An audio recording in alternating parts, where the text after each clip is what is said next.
For level 2, young 24, we need to practice how to do a Tai Chi walk because everything is built on those premises, okay? Just the way you remember when you came into 10 form, we talked about the T, we talked about the L, we talked about a bowl, we talked about a sit back, sit down, etc., etc. They are still needed for all of Yang Tai Chi, if not all Tai Chi. Do not throw it out. Continue, build those muscle strength and the endurance that you need. Layer it now with what we call Tai Chi walk. Tai Chi walk allows us to move in a line rather than stay in a block. But if done correctly, it will enhance our movements. We can put it on automatically, when we can deal with the upper portion of our core. You remember now I didn't say concentrate on your hands, because Tai Chi is not just hands. Tai Chi movements emanate from your core, the central part of your system. That's how you bring power, strength, and balance to yourself. It's not just the hands, okay? So in doing Tai Chi walk, for this size of the class, we're going to come forward. Can I demonstrate first? For those of you who say you already know, I know you know, but you can still improve. This is a twist step. We follow with our hips and waists and our whole body to centralize that outward movement to the right. We stabilize by putting all our weight there.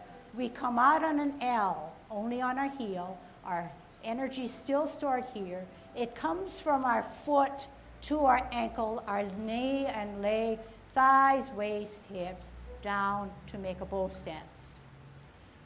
This is where those old timers can improve. They need to learn to sit down and sit back a little bit more. Store the energy, come out in a zigzag, power all that energy on the left foot to allow the heel to come out on an L stance, turn the hips and waist and energy to a bow stance. You notice that to do it slower requires more concentration, focus, and muscle strength. Therefore, sometimes you feel that you want to get out of this faster, you plop this down without doing the necessary movements of moving your energy. A lot of people have trouble sitting back, so they will sit back partially and get ready for an out. But I want you to now concentrate and say every little element has a reason to help us to power, to move. Do you see that I am constantly going on a zigzag, but every time I put down this L stance, it's going straight ahead. Therefore, I will be on the exact opposite point from where I started. But once my alignment is thrown off, I will not end up on the opposite end of the room. Okay?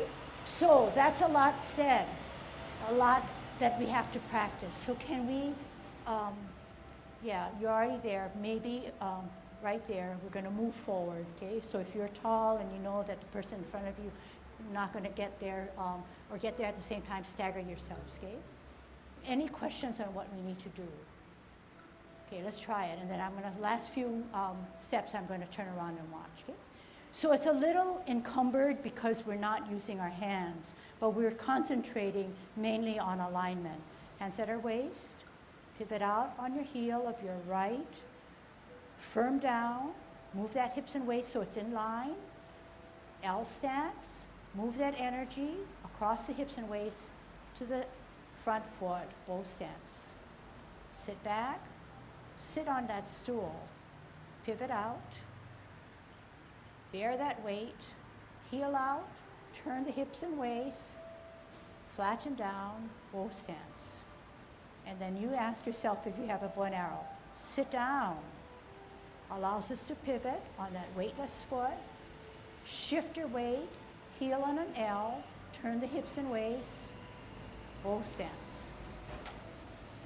Sit back, lower. Is that the best you can do? Pivot out. Walk in that direction means 2 hips go in that left, out on the heel, turn the hips and waist. Are you turning your hips and waist? Bow stance. Sit back on that stool, pivot out, walk in that right direction, heel, move the energy across to our bow stance. Sit back on that stool, pivot out, shift your weight, heel, turn the hips and waist, and you're on your own. Sit back, lower, pivot, shift weight, L stance, bow stance, sit back, zigzag out, L stance, bow stance, sit back, pivot out, walk in that direction, L stance, bow stance, sit back.